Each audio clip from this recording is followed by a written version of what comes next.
দর্শক আসসালামু আলাইকুম। আমি এখন এই মুহূর্তে আছি খোলাপাড়া আদর্শ গলি 0 পয়েন্টে। তো আমরা এখানে একজন যিনি হলো জাতীয়তাবাদী দলের একজন কর্মী এবং একজন এলাকার গণ্যমান্য ব্যক্তি। এখন বর্তমানে তিনি আসলে কেন প্রতারিত, কেন উনি বহিষ্কার, এ ব্যাপারে আমরা জানতে আসছি রাসেল ভাইয়ের কাছে। আসলে রাসেল ভাই, আপনাকে বহিষ্কার কেন করা হলো? আসলে আমাদের এখানে দেখুন না, রফিক নামে একটা ছেলে হুট করে একটা ভাই আমি নাকি ওর কাছে এদের আগেও চাঁদা চেয়েছি, এবারও চাঁদা এবং এটা কোনো ভিত্তিহীন কোনো ডকুমেন্টস ছাড়াই।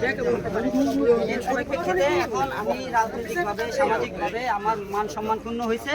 এই কারণে আমি মানবাধিকার সংস্থার কাছে এইটা সুষ্ঠু তদন্তের জন্য আমি একটা আবেদন করছি, যেটার একটা সুষ্ঠু তদন্ত করা হোক। আমি যদি অপরাধী হই, ঠিক আছে, আইন অনুযায়ী আমার ব্যবস্থা নেওয়া হইব। আর যদি আমি অপরাধী না হই, তাহলে আমার বিরুদ্ধে যারা এই ষড়যন্ত্রটা করছে তাদের জন্য বিচার হয়। কাকে সন্দেহ করতেছেন? এখন আমি তো আপাতত রফিকের কথাই বলতে পারতেছি, কারণ রফিক যেহেতু অভিযোগটা করছে, এখন রফিক বলতে পারবে তার সাথে এই ষড়যন্ত্রে কে কে লিপ্ত আছে। আচ্ছা, আমরা দর্শক আমরা আসলে রফিক সাহেবের সাথে কথা বলবো। রফিক সাহেব কি আছেন? রফিক সাহেবের বাসা এখানে। আচ্ছা, আপনারা কি উনি যে চাঁদাবাজ, হ্যাঁ, এটা কি আপনারা কি উনি যে চাঁদাবাজ আখ্যায়িত হয়েছে, এটা কতটুকু সত্য আপনি বলেন? আপনার তো ভিডিও করতেছিলেন, আপনি বলেন। আমরা যতটুকু জানতে পারছি, এখানে আল্লাহ আমান সাহেব আসছে। উনি আসার পরে রফিক সাহেব অভিযোগ করছে, সে ভিকটিম হিসাবে অভিযোগ করাতে ওনাকে বহিষ্কার করা হয়েছে। এখন এই ঘটনাটা টোটালি আল্লাহ আমান সাহেব জানে, এটা আইনে তদন্ত করতেছে। তদন্ত অনুযায়ী যা ফলাফল আসবে আমরা সেটাই মানে নিব। আচ্ছা, আর রাসেল ভাই আমাদের মহল্লার বড় ভাই, আপনারা কি রফিক জানেন ভাই যে আমাদের আসলে কি উনি মহল্লার চাঁদাবাজ ছিল, চাঁদাবাজ করতো, এরকম কোনো আছে? এরকম অভিযোগ অ্যাভেলেবেল আছে মহল্লায়, কিন্তু কে বা কারা করে এটা আমাদের সঠিক জানা নাই। তবে চাঁদাবাজি কম বেশি মহল্লা আশেপাশে হচ্ছে, কারণ ওই দিনটা চাঁদাবাজি তো সব জায়গায় হচ্ছে, ঠিক না? ওই দিনটা একজন লোক আরেকজন ভিকটিম হিসাবে ছিল। এলাকায় থাকি আপা, আমরা আগে জানবো যে এখানে কে চাঁদাবাজ, কে মাদক করে, কে কি করে। এখানে যে রাসেল ভাই, উনি একজন সম্মানিত লোক, আর ওনার কাছে আমরা এলাকার বিচার আচার সব আমি ওই মহল্লায় থাকি, আমি ওইখান থেকে আসছি এখানে, কারণ যে কোনো বিচার, সুষ্ঠু বিচার ওনারা খুব সুন্দরভাবে করে দেয়। কিন্তু আপনি তো, আর ওনারা খুব ভালো লোক। আত্মীয় না, আমার কোনো আত্মীয় না। আচ্ছা, আসলে দেখেন আমি দর্শক, গ্রামবাসী। আপনারা বিচার আপনাদের কাছে, আমরা আর আসলে সাদামও খুব ভালো ছেলে।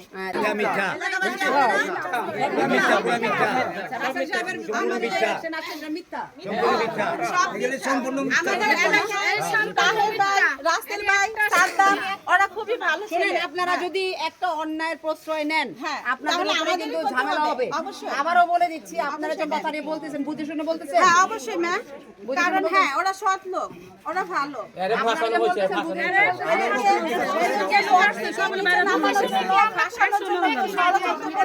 এগুলো করছে ম্যাম, আপনারা এটা তদন্ত করে দেখবেন অবশ্যই। আর আমরা আছি, সবসময় থাকবো। আচ্ছা, ধন্যবাদ আপনাকে। জি জি জি,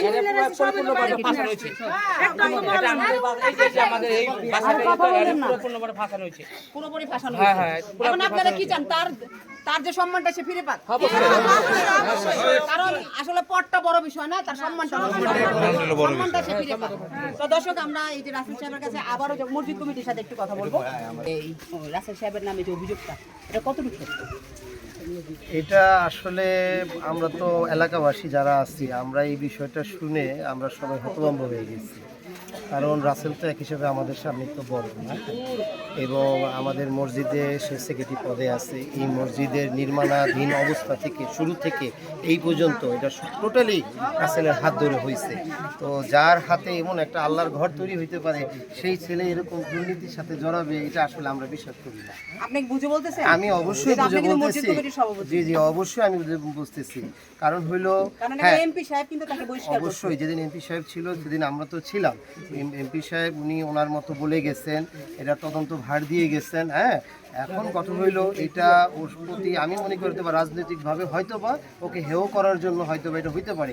আমাদের এই মহল্লায়, আমাদের এই আদর্শ স্কুল বা আমাদের এই বাইতুল আবু হানিফা জামে মসজিদ যে সড়কটা আছে, এই পুরো জায়গায় আপনি যদি রাসেলের সম্বন্ধে জিজ্ঞেস করতে যান, এটা আমার মতে কেউ বলবে না যে রাসেল কারোর কাছে চাঁদাবাজি করছে। আমরাও তো এখানে বাড়ি ঘর করছি, আমাদের বরঞ্চ বিপদে আপদে রাসেলকে ডাক দিলে আমরা পাইছি। আমরা বিপদ আপদে পাইছি, তো ওর কাছ থেকে আমরা চাঁদা হয়েছে ওর মাধ্যমে, এটা আমরা বিশ্বাস করি না। অনেক ভালো লাগলো আপনাকে। জি জি অবশ্যই। জি আমি মোহাম্মদ সোহেল রানা, আমি আবুল হানিফা মসজিদের সভাপতি পদে আছি। উনি আমাদের কেশিয়ার কেশিয়ার সাহেব। সাহেব, উনি যে কথাটি বললেন এটা কতটুকু সত্য? এটা পুরোপুরি সত্যি। বুঝাকে বললেন কিন্তু আমি রাসেল ভাইরে যতদিন ধরে চিনি, প্রায় 10-12 বছর ধরে চিনি, ওনারা আমি এই পর্যন্ত কোনো জায়গায় দেখিনি 10 টাকা চাঁদা চাইতে। আর আমার সাথে এরকম কোনো ঘটনা ঘটে নাই, বরঞ্চ পারলে উপকার করে, না পারলে কারো ক্ষতি করে। যেটা আমার আশঙ্কা হচ্ছে এখন, আমার এই বহিষ্কার আদেশের পর থেকে যে স্বৈরাচারের বিরুদ্ধে শত শত তাজা প্রাণ দিয়া যায় ফ্যাসিস্টদের বিদায় করা হয়েছে, গত 2 দিন যাবৎ আমাদের এলাকার অনেকেই সাক্ষী আছে, এটা এই ফ্যাসিস্টরা মাথা যারা দিয়ে আবার দাঁড়াইতেছে। এর জন্য আজকে আমার আপনার সাথে শত শত জনতা আছে, আপনার সাথে এলাকাবাসী আছে, আপনার ভয় কিসের? আপনি নির্দোষ, এটা মসজিদ কমিটি বলেছে। পদটা যাতে ওনাকে না রাখা হয় এবং পদকে এই জন্য তাকে বহিষ্কার করে অন্য কেউ ঢোকার জন্য এই রাসেলের বিরুদ্ধে যেই অভিযোগটা আনা হয়েছে, এটা রাসেলও আমাদেরকে বলছে, যদি এই ধরনের কোনো প্রমাণিত হয়, আপনারা মহল্লাবাসী আছেন, এই মহল্লার 5টা মুরব্বী আছেন, মসজিদ কমিটি আছেন, আমাকে মসজিদ কমিটি থেকে বের করে দিবেন, মহল্লা থেকে বের করে দিবেন। যদি আপনারা এই জিনিস প্রমাণ করতে পারেন, তাহলে তার অবশ্যই মনোবল সততা আছে। আর আমি যে বুঝি, একটা আল্লাহর ঘরের খাদেম কখনো এই ধরনের দুর্নীতি করতে পারে না। এটা মিথ্যা বানোয়াট, এটা রাজনীতি প্রতিহিংসার শিকার হয়েছে। এটাই সত্য, এটাই সত্য। আমাদের সাথে দেখবেন, আমি ডিএসটিভি খবরের সাথে দেখবেন, আমি সাথী ডাক্তার আছি।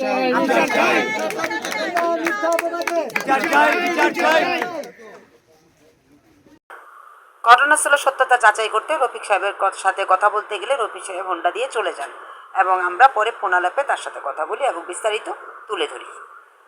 রফিক ভাই, আচ্ছা আপনার ব্যস্ততা থাক কমার পর আমাকে একটু ফোন দেন ভাই।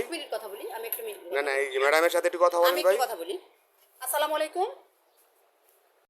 আমার সাথে একটু আপনার সাথেই কথা বলি, শুনেন আমি এখন একটু ব্যস্ত।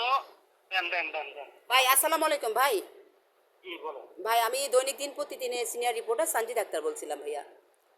ভাইয়া আমি আসলে গিয়েছিলাম এই ঘটনাস্থলে রাসেল সাহেবের চাঁদাবাজ কিনা এটা জানার জন্য।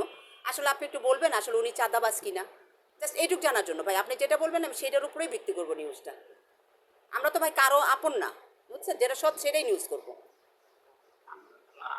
আচ্ছা আপনারা যে আসছেন, ঠিক আছে, আপনি বলেন নাই, আর আপনারা যেভাবে আসছেন ওইভাবে আমিও জানি না, ঠিক আছে। জি জি জি জি আপু আমার কাছে লোক গেছে, কথা বুঝছেন। জি জি ভাই জি। আমি এই বিচারটা আমার আমানুল রহমান ভাই করছে, ঠিক আছে। আর আমি এর মধ্যে আছি, ভয়সূচির মধ্যে আছি। আচ্ছা আচ্ছা আচ্ছা, হ্যাঁ।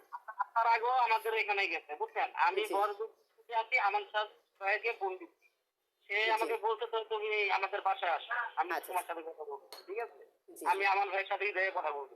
কেন আমার ভাই এত হুমকি হুমকি কেন? হ্যাঁ তাই তো, আপনার উপরে কেন এত হুমকি আসবে? আমি সরাসরি কথা বলুন, ঠিক আছে। জি জি জি। এখন আমি এই যে গাড়িতে আছি, আমি যাচ্ছি। আচ্ছা আমার ভাইয়ের কাছে যান যান, তাহলে যান। ঠিক আছে। জি আসসালামু আলাইকুম। ওয়ালাইকুম আসসালাম।